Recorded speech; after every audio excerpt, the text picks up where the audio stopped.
What is up, guys? It's your boy Rick Gakis, and today we have a brand new Xur Inventory review for the weekend of November 1st to the 4th, and so let's get started. But really importantly, off the bat, the Destiny Rising closed alpha goes live today, and I'm going to be giving away 10 access codes sprinkled throughout this video so you guys can hop on and try out that brand new game. Well, let's get into it. So, first of all, Xur is going to be located in the same place in the tower he always is since his update within the final shape. Now, I also want to mention that in Festival of the Lost, the Haunted Lost sectors give strange coins, so if you've been farming that or if you plan to, it's actually crazy for getting a ton of them. Alright, let's take a look at what he has. Firstly, for the Catalyst, we do have the Polaris Lance, actually a pretty decent Catalyst, and then the Lord of Wolves. It's all an alright Catalyst. Both of these weapons aren't necessarily super meta right now. Now, after that, we have the Aeon Swift for the Hunter, 66, too much intellect, no thank you. We have a 65 Syntheseps with resilience kind of recovery, just actually a pretty good roll aside from the fact that you would rather have the strength over the intellect, but still, if you're missing a decent pair of Syntheseps, you can pick these up. And then we have, whoa, an Apotheosis Veil, a 67, but with 30 mobility. Well, if you want mobility for your Warlock, definitely pick this up, but too much for me. Then we do have the Stoicism, aka every exotic class item being sold this weekend as well. Now, as for the other stuff here, we do have some Gambit Engrams. Actually could be very valuable if you're farming the Bygones God roll. A lot of people are very interested in that, guys. After that, taking a look at the rest of the gear here, we have the Darcy being sold. You know, not that good to be honest right now, but I think Bungie said they're going to buff it. We have the Graviton Lance, a god tier weapon. If for some reason you don't have it, pick it up. Huckleberry got a bunch of buffs actually as well. Its catalyst is now going to actually cause kinetic tremors, which is pretty awesome. And then we have a Hawkmoon here with rangefinder and full bore. I mean, honestly, yeah. Smooth grip to increase his stability and handling, rangefinder plus full bore. This is actually a pretty good Hawkmoon. This is the best Hawkmoon I have seen in months, honestly. It's just been, you know, crapper after crapper, frankly. So yeah, rangefinder and full bore, like actually pretty decent roll here that you guys can pick up if you don't have it. Now, moving on from there, for the weaponry, we have a Whispering Slab with Quick Draw Sympathetic, no thank you. We have the Until Its Return Autoloading Surrounded. Honestly, I mean, Autoloading Surrounded is really not that bad. If you don't have a good one of these and it looks very cool, you can pick that up for sure. After that, Gridskeeper with, well, heating up multi-kill clip is actually nuts.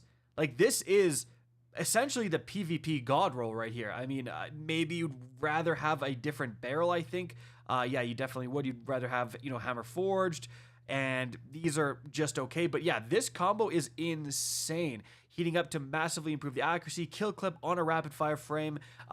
Even though it's multi-kill clip, it can really start shredding once you get multi-kill clip active.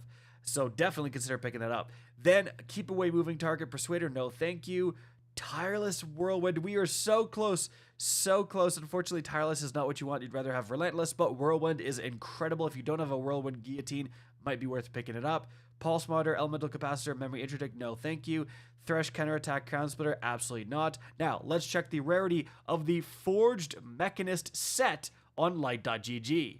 Alright, so this set was originally added in Season 5, but then was re-added in Season 14, and it's actually a fairly common set with just under 46% of Guardians having access to this very helmet. Very cool looking set, however. So, checking the rolls here, we do have a 65 with a lot of discipline.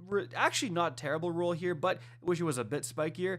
We have 62, barely spiky, no thank you.